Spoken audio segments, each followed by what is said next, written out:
嗱，喺行程開始之前咧，梗係要醫下肚先啦。帶大家食下怡保當地最經典嘅美食，想知道係咩？跟我入去睇下。好啦，我叫嘅嘢咧到齊啦。面前呢一個咧就係辣絲辣媽啦、辣沙啦、咪結輯，仲有呢一個大家好熟悉噶啦，我亦都好中意嘅芥香多士，我自己最中意嘅個 B。首先試下呢一個辣絲辣媽先，佢嘅配料有啲咩咧？基本上都大同小異噶啦。咁呢一個咧就係叫腎包，我聽人講咧間間都唔同嘅，咁有啲就會辣啦，有啲咧就唔係好辣。睇下呢一間辣唔辣先，因為本人好中意食辣嘅，其實少少辣，呢一個醬料非常之香。倒晒啲辣醬落去先，好好味一個。第二味啦，就係我面前呢位辣沙。首先咧就將呢個青檸啦擠落去先，哇！咁多汁嘅，喂，撈勻去試下先。咁佢入邊嗰啲麵咧就係呢個辣沙麵嚟嘅，酸酸甜甜咁樣。咦？佢唔係喎，好特別喎，佢慢慢辣嘅喎，開始辣辣地啦個口。咦？幾得意喎！我自己中意呢個醃汁麵，我真係未食過。佢個麵嗰度咧有啲咖喱汁啦，但係佢又加啲醃汁落去喎。我講唔出係咩特別，佢又有咖喱味，又有少少醃汁味。點解會諗到咁樣做嘅咧？但係最驚喜嘅一樣嘢就係咩咧？我見到我最中意嘅嘢，佢有一兜辣椒醬，我試下撈埋落去睇下咩味先。大家嚟呢度食嘅時候咧，記住叫佢攞多兜撈晒落去食。好啦，到我最期待嗰一樣啦，芥香多。我之前食嗰啲國民早餐咧就分開嘅。佢個芥香唔係咁甜，蛋就好新鮮啦。咁跟住要試一試我最中意嘅本地咖啡，唔係我整寫㗎呢度，佢特登要斟滿啲倒寫，每個地方都有唔同嘅習俗啦。香港好少呢啲杯嘅，呢啲係似我哋以前咧啲朗口盅啊，即係刷牙朗口嗰啲杯啊，幾有風味喎呢個。馬來西亞嘅食物咧就係咁得意㗎啦，有幾得意？自己諗下。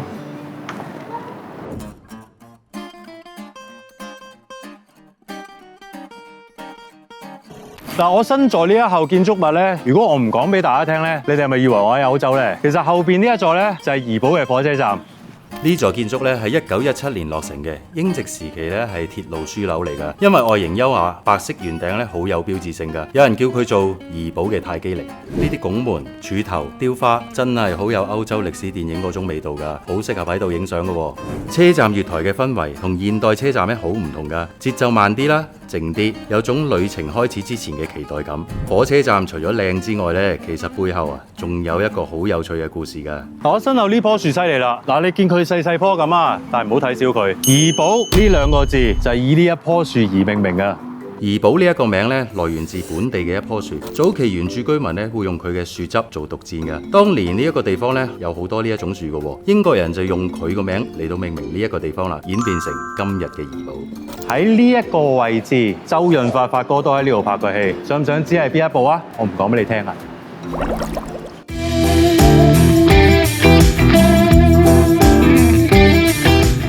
好啦，頭先咧帶大家睇完呢個火車站嘅歷史建築之後咧，只要行幾分鐘啫，我哋就到咗怡保大鐘樓。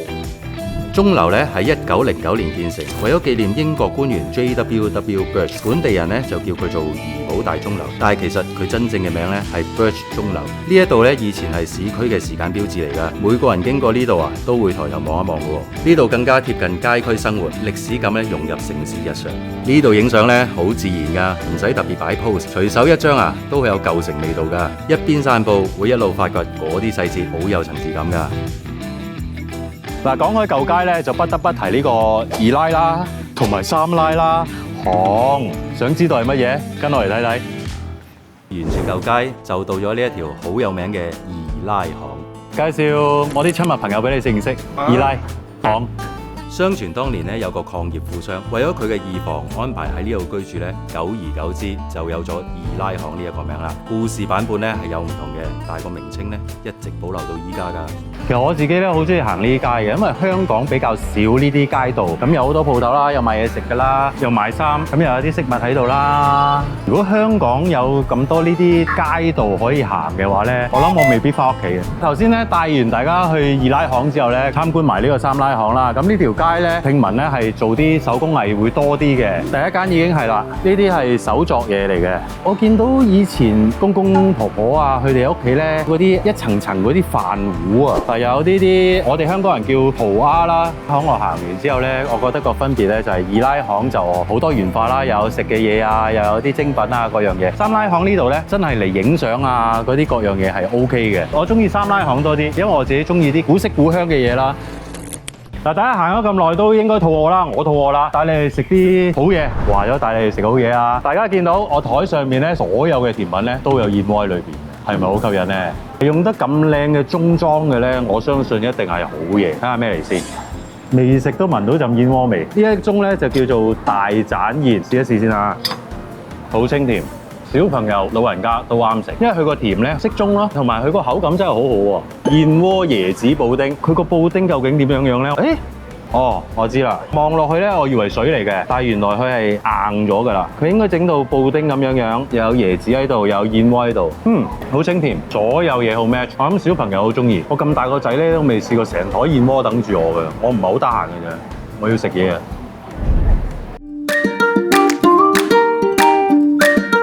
嚟到怡保呢一度咧，當然要買啲當地嘅手信啦。咁聽人講咧，呢度有一種餅咧係非常之出名嘅，自己食又得，送禮亦都得。咁佢係乜嘢咧？佢就係戒煙角啦。咁我嚟到呢個新榮和餅家嗰度咧，當然要入去試下佢個戒煙角有幾特別啦。跟我嚟。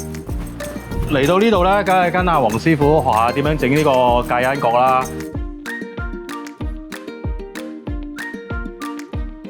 哇，幾靚你睇下！好啊，重要時刻到啦，就係試食。哇，好脆！佢入邊個戒煙又唔係好甜啫喎，好香，啱啱焗出嚟。唔計呢啲人叫我一定要嚟買手信，所以大家嚟到怡保嘅話，我極力推介嚟呢度買手信，自己食又好，買俾屋企人又好。除咗戒煙角出名之外咧，仲有我手上呢一包香餅都好出名嘅。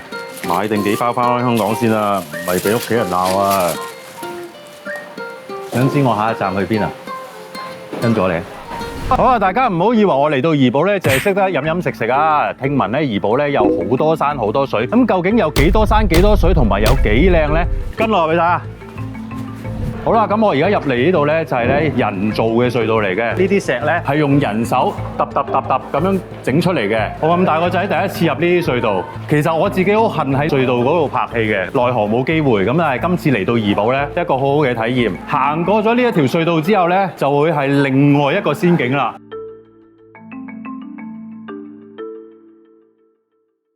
好啦，而家咧我係準備上船㗎。咁上船之前咧，梗係要做足安全措施啦。着衫先。香港唔會有一啲咁嘅湖咁高嘅山，我真係第一次嚟呢啲地方。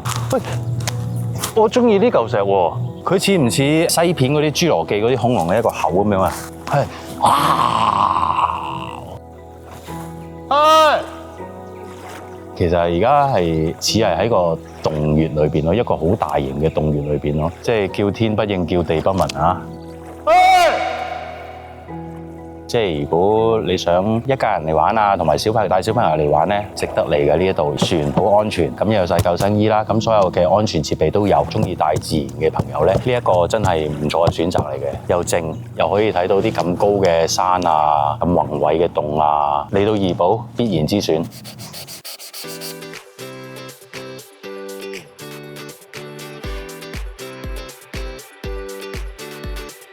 嗱，嚟到怡保咧，聽人講話一定要試下呢個芽菜雞。究竟芽菜雞係咩味嘅咧？我都好想知，入去睇下。我初初咧以為芽菜雞咧係隻雞個名嚟嘅。咁跟住呢一碗咧入邊有魚蛋啦、豬肉丸啦，呢碗就係河粉啦。咁仲有一啲配料嘅。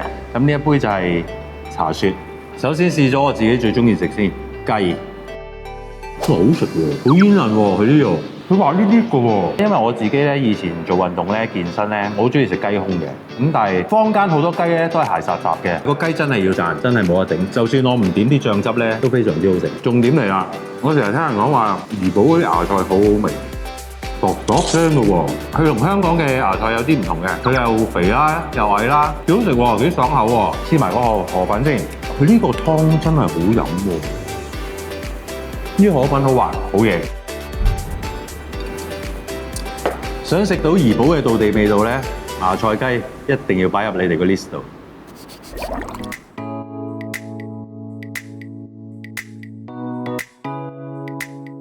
好啦，行咗一日啦，終於嚟到我今晚入住嘅酒店 View Hotel。帶你哋睇一個私人地方，我間房 Room Tour。